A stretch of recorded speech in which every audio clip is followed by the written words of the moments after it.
Hey everyone, welcome to Online Piano Learning. If you're new to my channel, my name is Sarah. I'm a pianist and piano teacher, and my channel is all about learning piano and all the things at the piano and away from the piano that you want to learn if you want to become a better musician. So feel free to subscribe down below so you don't miss any new videos.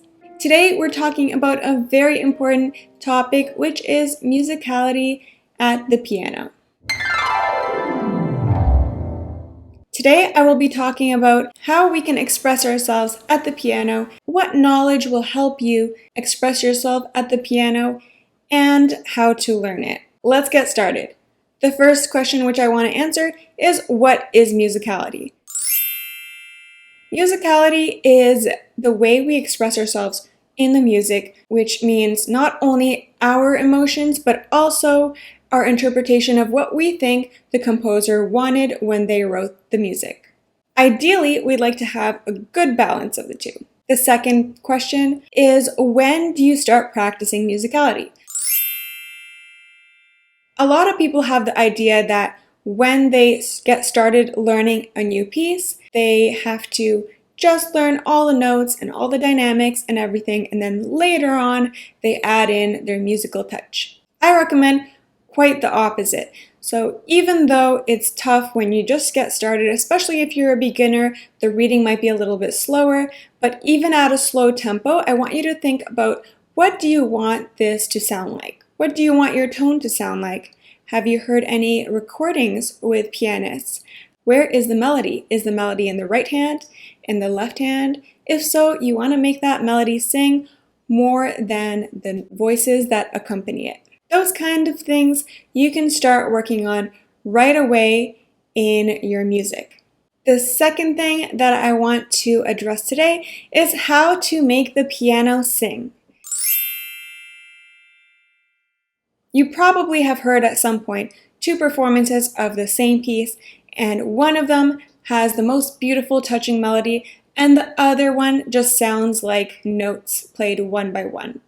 And the difference here is a lot of things. The sound, the voicing, the color, the shape, and many other things that we can do to a melody. I will definitely make a whole video about this topic, but I want to give you one piece of advice today, and I want you to go try it today in your practice, and I promise you it will make a difference. The one thing that's different about singers compared to pianists is that they actually use their voice. And using your voice is a lot more personal. There's an instant connection between your body and the music, and we can really lose that at the piano.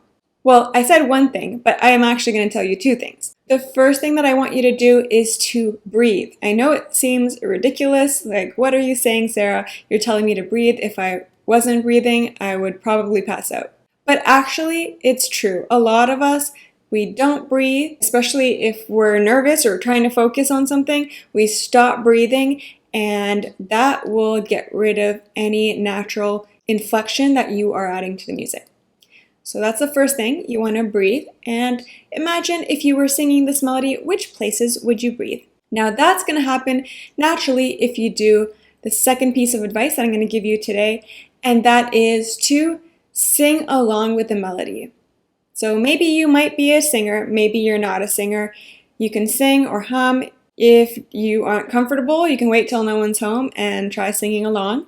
And I promise you that this will change the way that you play the melody, because you're using the way that you breathe and the shape of the melody to influence how you play the melody. And that will make a huge difference right away. Now, of course, there are some technical things that will help you to sing a melody at the piano, but the main thing that I think will make a difference, not just having better technique, but having a connection between your body and the instrument. And that is something that I want to work with you in my technique videos on this channel.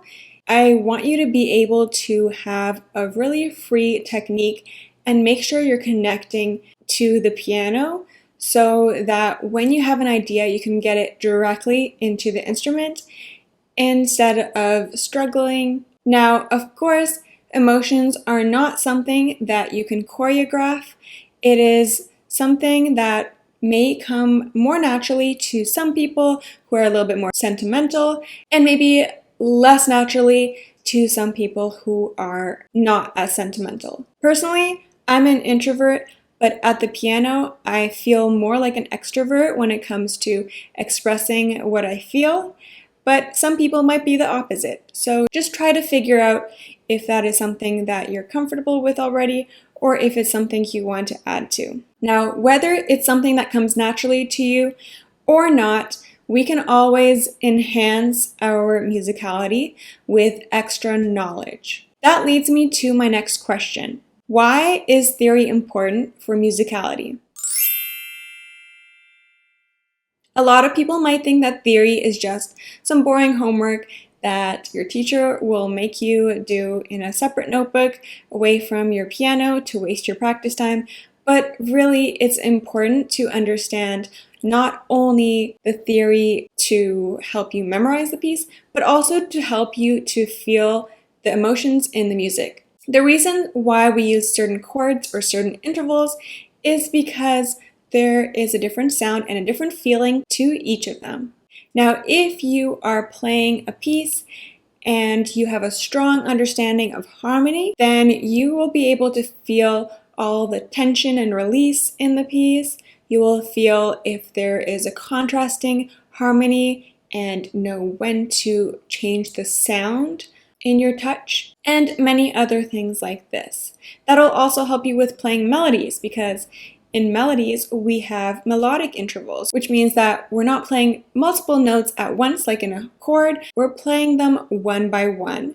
And being able to hear an interval and figuring out, does it sound like it's leading to something, or is that the last note of a phrase? And many other little tiny details like this, they're really going to help you to add finesse to the way that you express yourself in your music. Now that's why I promise I'm going to bring you more music theory material on my channel. I'm going to try to connect all of these things for you. So the music theory, the technique, the musicality, and I will be making more videos at the piano to show you directly how to do this, because I know without any demonstrations it can be really hard to imagine. So these are just a few things to get you thinking about musicality the next time you're practicing the piano, and hopefully they will help you along the way. Remember that emotions are not something that can be calculated. So even if you have the perfect gestures, that is something that you personally have to connect with in your practicing, and really try to imagine the sound that you want to create and the feeling that you want to create. My last piece of advice for today would be to really try to exaggerate all those feelings that you have at the piano.